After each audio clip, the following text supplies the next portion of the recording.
예, 오늘 함께 보실 하나님 말씀 누가복음 15장 11절부터 32절까지 말씀입니다. 신약성경 121페이지 누가복음 15장 11절부터 32절까지 말씀입니다. 신약성경 121페이지 누가복음 15장 11절부터 32절까지 말씀 다 찾으신 줄로 알고 제가 봉독하도록 하겠습니다. 또 이르시되 어떤 사람에게 두 아들이 있는데 그 둘째가 아버지에게 말하되 아버지여 재산 중에서 내게 돌아올 분깃을 내게 주소서 하는지라. 아버지가 그 살림을 각각 나눠 주었더니 그 후 며칠이 안 되어 둘째 아들이 재물을 다 모아 가지고 먼 나라에 가 거기서 허랑방탕하여 그 재산을 낭비하더니 다 없앤 후 그 나라에 크게 흉년이 들어 그가 비로소 궁핍한지라. 가서 그 나라 백성 중 한 사람에게 붙여 사니 그가 그를 들로 보내어 돼지를 치게 하였는데 그가 돼지 먹는 쥐염 열매로 배를 채우고자 하되 주는 자가 없는지라. 이에 스스로 돌이켜 이르되 내 아버지에게는 양식이 풍족한 품꾼이 얼마나 많은가. 나는 여기서 줄여 죽는구나. 내가 일어나 아버지께 가서 이르기를 아버지, 내가 하늘과 아버지께 죄를 지었사오니 지금부터는 아버지의 아들이라 일컬음을 감당하지 못하겠나이다. 나를 품꾼의 하나로 보소서 하리라 하고 이에 일어나서 아버지께로 돌아가니라. 아직도 거리가 먼데 아버지가 그를 보고 측은히 여겨 달려가 목을 안고 입을 맞추니 아들이 이르되 아버지, 내가 하늘과 아버지께 죄를 지었사오니 지금부터는 아버지의 아들이라 일컬음을 감당하지 못하겠나이다 하나 아버지는 종들에게 이르되 제일 좋은 옷을 내어다가 입히고 손에 가락지를 끼우고 발에 신을 신기라. 그리고 살진 송아지를 끌어다가 잡으라. 우리가 먹고 즐기자. 이 내 아들은 죽었다가 다시 살아났으며 내가 잃었다가 다시 얻었노라 하니 그들이 즐거워하더라.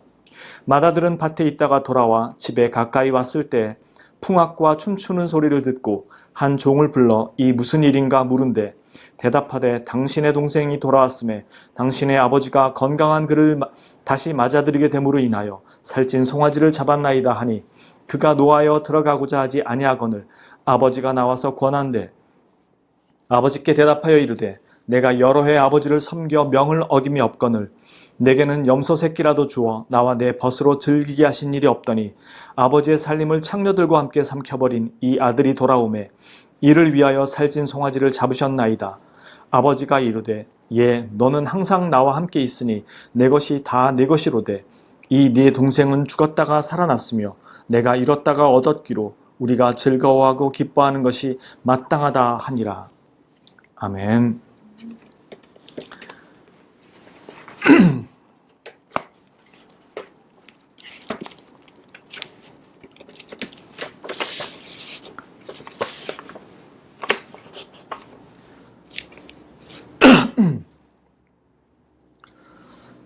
네, 지난주에 저희가 이 말씀 중에서 동생 부분에 해당되는 말씀을 살펴봤습니다. 이 동생이 자신이 누릴 수 있는 자유를 찾아서 아버지를 벗어나 타국으로 떠나죠. 재산을 다 분배받은 후에 현금으로 정리해서 타국으로 떠납니다. 그는 거기에 자유가 있다고 생각해서 떠났지만 이 아버지로부터 받은 것들을 다 소모한 후에는 그곳에서 오히려 자유자가 아닌 종으로 살아가는 신세가 되고 맙니다. 이처럼 하나님을 떠나 사는 사람들에게 있어서 자유란 실제적인 그것이 그들이 원했던 자유의 모습일지라도 그것은 실제로 자유의 모습이 아니라 종의 모습인 것을 보게 됩니다.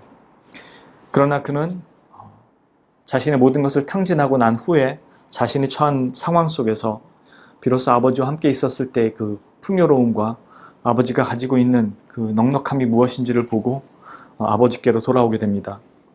그때 그는 아버지의 아들로서가 아니라 종으로서 돌아갑니다. 그러나 아버지는 그를 종이 아닌 아들로 다시 회복시켜주죠.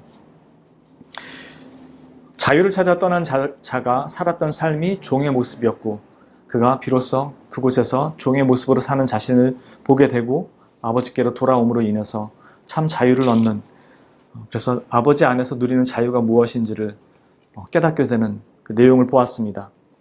그리고 있는 동안에는 몰랐던 그 아버지의 사랑을 돌아오고 난 후에야 깨닫게 되는 내용을 보았습니다. 오늘은 동생이 아닌 이 맏아들에 대한 내용을 살펴보고자 합니다. 그래서 이 말씀이 오늘 우리에게 궁극적으로 가르치고자 하는 말씀이 어떤 것인지 한번 살펴보고 우리의 삶이 어때야 되는지를 돌아보고자 합니다. 둘째 아들이 돌아오게 된 것을 기뻐해서 아버지가 잔치를 벌이죠. 그때 맏아들은 밭에서 일을 하고 집으로 돌아옵니다. 집에 가까이 왔을 때 음악 소리가 나는 것을 보고 종을 불러서 묻습니다. 어떻게 된 일이냐? 그랬더니 이 종이 둘째 아들이 돌아온 것으로 인해서 아버지가 기뻐서 살찐 송아지를 잡고 잔치를 벌이고 계십니다. 라고 얘기해 줍니다. 그러자 이 첫째는 매우 화가 나서 집에 들어가지 않습니다. 그러자 아버지가 나와서 맏아들을 권유하죠. 설득하면서 함께 들어가자고 얘기합니다. 맏아들은 그런 아버지한테 아주 분노에 차서 바락바락 대듭니다. 그동안에 마치 쌓인 것을 다 토로하듯이 열불을 토합니다. 왜냐하면 자신에게 대하는 것과 동생에게 대하는 그 처사가 불공평하다고 생각했기 때문입니다. 형평성에 너무 어긋난다는 것이죠.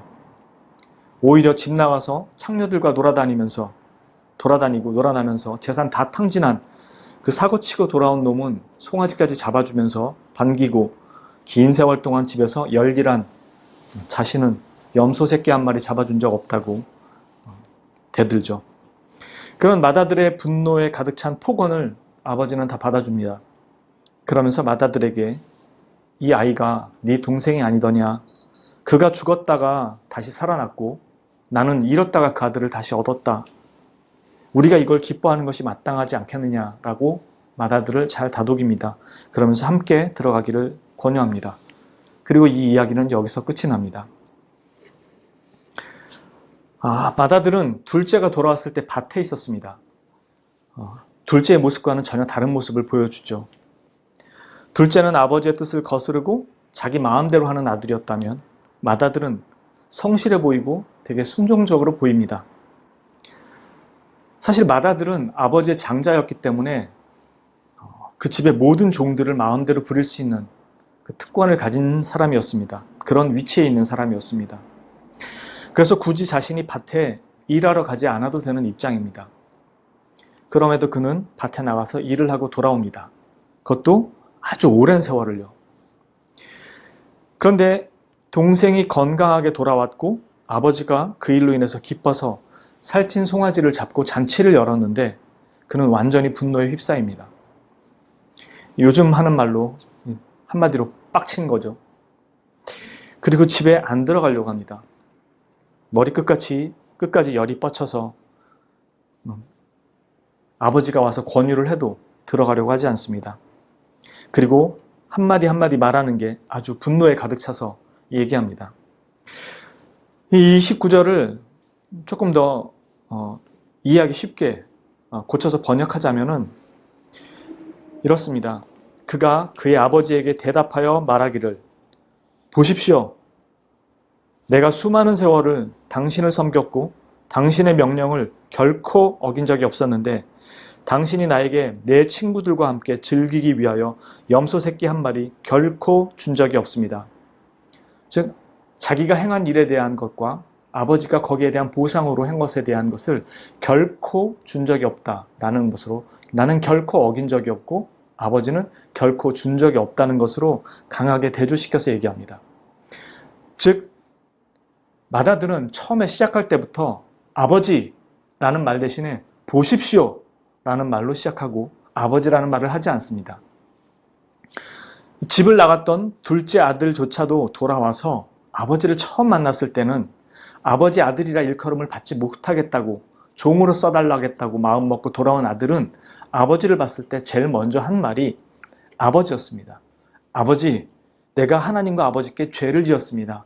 이제 아들이 아닌 종으로 살겠습니다. 였습니다. 그런데 이 아들은 집에 있었음에도 아버지라는 말조차 꺼내지 않고 보십시오라는 말로 대신합니다. 또한 자신의 동생을 지칭할 때도 그의 말투는 아주 분노로 가득 차서 말합니다. 아버지는 그 둘째 아들을 돌아온 둘째 아들을 향해서 내 이 아들은 죽었다가 다시 살아 돌아왔다라고 말하는데, 큰형 맏아들은 그의 동생을 말할 때 당신의 이 아들은 이렇게 얘기합니다. 그는 그만큼 아버지에 대해 반감이 컸습니다. 그리고 이런 표현은 아버지에 대해서 심한 모욕감을 주는 표현이기도 합니다. 그리고 이어지는 30절에서 그는 동생을 기쁘게 맞은 그 아버지의 행동을 마치 비아냥거리는 듯한 투로 얘기합니다. 이건 역시 쉽게 고쳐서 표현하면 당신의 살림을 창녀들과 함께 다 날려버린 당신의 이 아들이 돌아온 것, 이것을 위하여 살찐 송아지를 잡으셨습니다. 이런 표현입니다. 다시 표현하자면 지금 아버지가 잔치를 벌이고 있는 게 당신의 살림을 다 창녀들하고 날려버린 바로 그 아들이 돌아온 것 때문에 이렇게 하고 있습니다. 라는 표현입니다. 즉 아버지가 하는 일이 지금 맞다고 생각하십니까? 이게 정당하다고 생각하십니까? 라는 것이죠. 큰아들은 자신과 둘째 아들에 대한 아버지의 처사가 매우 마음에 안 드는 거죠. 자기한테 하는 것과 돌아온 아들한테 하는 것이 너무 다르다는 거죠. 표면적으로 본다면 그것은 얼핏 보면 맞게 보일 수도 있습니다. 그러나 실상은 큰아들 역시 집 나간 동생과 다르지 않다라는 것을 알게 됩니다. 먼저 이 비유는 모든 죄인들과 세리들로 대표되는 둘째 아들과 바리새인과 서기관으로 대표되는 첫째 아들을 이야기하고 있는 것이죠. 맏아들은 자기 동생이 죽었다가 다시 살아 돌아왔는데도 기뻐하지 않습니다. 왜냐하면 자신의 아버지가 자기에게 하는 것과 동생에게 하는 것에 있어 차이가 있다고 생각하는 것입니다. 편애한다고 생각하는 것이죠. 그래서 아버지 행동이 공의롭지 못하다고 판단합니다. 그는 자신의 순종과 의로운 행위를 근거로 아버지의 행동이 공의롭지 못하다고 판단합니다. 이 판단 속에는 사랑이라는 개념이 들어갈 자리가 없습니다. 옳고 그름만 남아 있습니다. 그는 죽었던 동생이 살아온 것은 관심 밖의 일이고 두 아들을 대하는 아버지의 행동이 공의로운가 아닌가에만 집중하고 있습니다. 그것을 판단하는 근거는 자기가 아버지한테 행한 것들입니다. 자신의 정당성을 주장하고 있는 거예요. 지킬 건 다 지킨 나는 뭐냐는 것이죠. 그러나 아버지의 행위는 불의하지도 않았고 공의롭지 못한 것도 아니었습니다. 두 아들이 가진 모든 재산은 아버지의 것이었고 각자가 일궈낸 것이 아니었습니다. 맏아들은 자기가 일궈서 얻은 것이 하나도 없습니다. 그는 아버지의 재산을 물려받았을 뿐이었죠. 맏아들은 아버지의 보호 아래에서 다른 방식으로 그의 삶을 누리고 있었던 것입니다. 둘째는 뛰쳐나가서 자신의 삶을 누린다고 누렸지만 그것이 종의 삶이었고 큰아들은 아버지 아래에서 그 나름의 삶을 누리고 있었습니다. 그런데 아들은 자유자가 아닌 종의 삶으로 누리고 있었습니다. 맏아들은 아버지의 살림을 창녀들과 함께 삼켜버렸다고 둘째 아들을 비난하는데 이유가 자신은 그 시간에 집에서 열심히 수고하지 않았느냐는 것입니다. 동생이 창녀들과 살림을 삼켜버렸는지 모릅니다. 성경에는 그렇게 기록된 내용이 없습니다. 단지 허랑방탕한 소비를 했다고 말하고 있을 뿐입니다. 이 말은 바꿔 말하면 맏아들 역시 나는 그러고 싶었는데 나는 그것을 참고 열심히 일하면서 살았다는 것이죠. 아버지의 명령대로. 이 말은 바꿔 말하면 맏아들은 의무감과 당위라는 면에서 순종했을 뿐이지 아버지를 사랑해서 자발적으로 한 순종이 아니라는 것을 말해줍니다. 그는 자신의 행동에 대해 정당성을 주장하는 것이 그것을 지켰다라는 그 이유, 그거 하나로 자신의 정당성을 제시합니다. 그래서 그것에 근거해서 자기가 아버지에게 동생보다 더 받을 자격이 있다고 주장하는 것이죠. 그리고 아버지의 태도는 잘못된 것이라고 비난을 합니다. 공의롭지 못했다는 것이죠. 바로 여기에 두 형제의 문제가 다 있습니다. 동생은 아버지를 떠나서 진정한 자유를 누리겠다고 나섰죠. 그러나 그는 실상 종의 모습으로 지냈던 것이고요. 반면에 형은 항상 아버지 곁에 있었는데 종이 아닌 자유자인 아들로 있었음에도 그는 마치 종의 모습으로 살고 있었던 것이죠. 아버지가 그를 종처럼 부린 게 아니고 그 스스로가 아버지 집에 있으면서 아버지 곁에 있으면서도 종처럼 살고 있었던 것입니다. 율법과 바리새인들이 율법 문항을 지키는 것으로 자신의 모든 것을 지켜가는 것으로 이해했듯이 이 큰아들은 의무와 당위감으로 아버지 곁에 머물러서 순종하고 있었을 뿐이지 아버지의 사랑을 알고 아버지를 사랑하는 마음으로 그 자리에서 순종하며 살고 있었던 것은 아니었다라는 것입니다. 자기가 해야 할 몫을 지킨 것으로 결과물을 얻으려 했다는 것이죠. 그는 아버지 집에서 모든 권리를 누리고 행할 수 있는 특권이 있었습니다. 그러나 그것은 전혀 누리지 못한 채 종처럼 살았던 것이죠.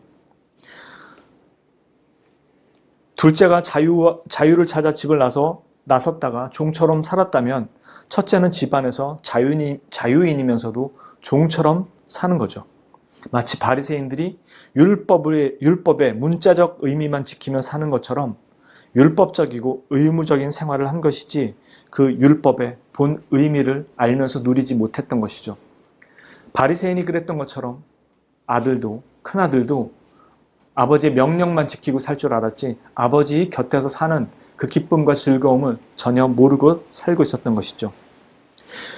그리스도인에게 자유란 죄와 사망의 종으로부터 노임을 받고 하나님의 양자가 되어 아들된 자유인으로서 누리는 그 자유란 단지 구속만을 벗어나는 것이 아니라 그 자유의 힘이 가진 실제적인 그 위치의 일들을 행하는 것이라고 말씀을 드렸습니다.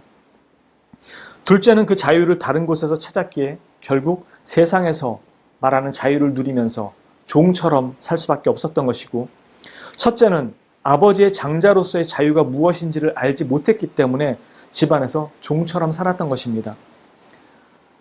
장자의 진정한 자유란 아버지로부터 받은 이 특권을 실제로 누릴 수 있었던 것이고, 그것은 의무나 당위가 아니라 장자로서 아버지의 사랑 안에서 참 자유를 가진 자가 행하는 이 순종이 되어야 했던 것이고, 또 마음껏 즐기고 누릴 수 있었던 특권인 것이죠. 염소가 아니라 송아지라도 잡아달라고 요구할 수 있었던 것이 장자의 특권이었죠.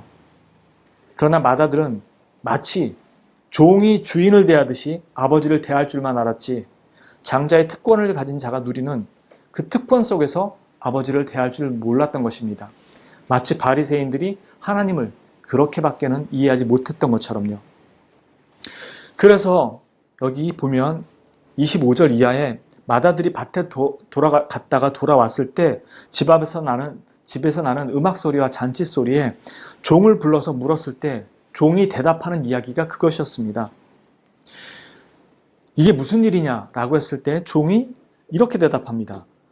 당신의 아버지가 당신의 동생이 돌아왔을 때, 즉 당신의 동생이 돌아왔음에 당신의 아버지가 건강한 그를 맞아들이게 됨으로 말미암아 잔치를 벌였습니다 하고 한 종의 이 이야기를 아버지가 나와서 큰아들한테 얘야 들어가자 라고 했을 때 큰아들이 뭐라고 말하냐면은 아버지에게 당신의 아들이 돌아온 것으로 인해서 당신의 아들이 온 것으로 인해서 기뻐하고 잔치를 벌입니다 라고 얘기합니다.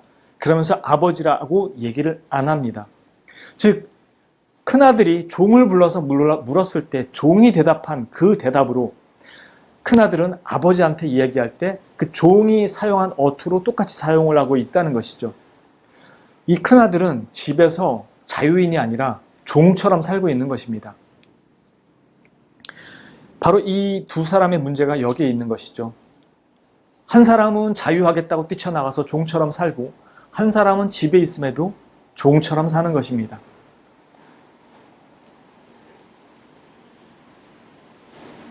이 비유는 실상 두 아들 모두 잃어버린 아들에 대한 셈입니다. 두 아들 모두 재산을 분배받았고 둘째는 그것을 정리해서 자기 것으로 소유했고 그것이 그의 자유의 보증인 셈이었습니다. 그러나 첫째는 받았으나 여전히 아버지의 소유권 아래에 있었습니다. 그러나 그것은 언젠가 그에게 그대로 물려주게 될 것이었습니다. 오히려 더 풍성해져서 말이죠. 그러나 첫째는 그 특권을 알지 못합니다. 둘째는 먼 타국으로 떠났고 첫째는 가까운 밭에 나가서 일하고 있었을 뿐이었습니다. 둘째가 돌아올 때 아버지가 달려가서 반갑게 맞았고 첫째가 밭에서 돌아와서 안 들어올 때 아버지가 나가서 첫째를 맞아들이려고 합니다. 둘째는 잔치에 참여하고 첫째의 거부에 아버지는 계속해서 설득을 권유합니다. 그리고 둘째처럼 잔치에 참여하기를 요청합니다. 첫째의 재산은 그대로 변함없이 첫째의 것임을 아버지는 확인시켜 줍니다. 둘째는 타국에서 타인들과 즐기고 첫째는 염소 새끼로 친구들과 함께 즐기고 싶어 합니다. 그러나 아버지는 둘째 아들이 돌아옴으로 말미암아 기뻐하고 즐기며 첫째가 그 자리에 함께 참여하며 즐기는 것으로 기뻐하기를 원합니다. 지금 보시는 것처럼 둘째도 집을 나갔고 첫째도 밭에 나가 있습니다. 둘째가 돌아올 때 아버지가 맞았고 첫째가 돌아올 때 아버지가 맞았습니다. 아버지는 두 사람에게 모두의 재산을 똑같이 아버지는 분배해 주었고 여전히 그들의 것이 그들의 것임을 확인시켜 주셨습니다. 그러나 그들은 각자의 방식으로 나가서 즐기고 싶어 했고 첫째도 자기 친구들과 즐기고 싶어 했습니다. 그러나 아버지는 집 나갔다 돌아온 자식이나 여전히 불만에 차서 들어오기를 원하지 않는 큰아들이나 모두 다 함께 그 자리에 참여하는 것으로 기뻐하기를 원하셨습니다. 여기 보는 것처럼 둘째 아들은 떳떳하게 돌아오지 않습니다. 자신의 상황을 분명히 깨닫고 종으로라도 살겠다는 마음으로 돌아옵니다. 만일 자신이 둘째와 같다고 생각한다면, 여러분 자신이 둘째와 같다고 생각한다면 그는 자신에 대한 비난과 정죄를 회피하지 않습니다. 왜냐하면 그는 돌아올 때 자신이 아들 될 자격이 없다는 것을 알고 종으로 살겠다고 마음먹고 돌아오고 있기 때문입니다. 그게 비난받는, 정죄받는 자신의 모습이 맞다라는 것을 온전하게 인정하고 돌아오는 것입니다. 그래서 아들이 아닌 종으로 살겠다고 다짐하고 돌아오는 것입니다. 누가 그를 종처럼 대하는 것에 대해서, 비난하는 것에 대해서 저항하려 하지 않습니다. 겸손하게 받아들이며 사는 것이죠. 첫째는 자신의 정당성에 사랑이 결여되어 있음을 알아야 합니다.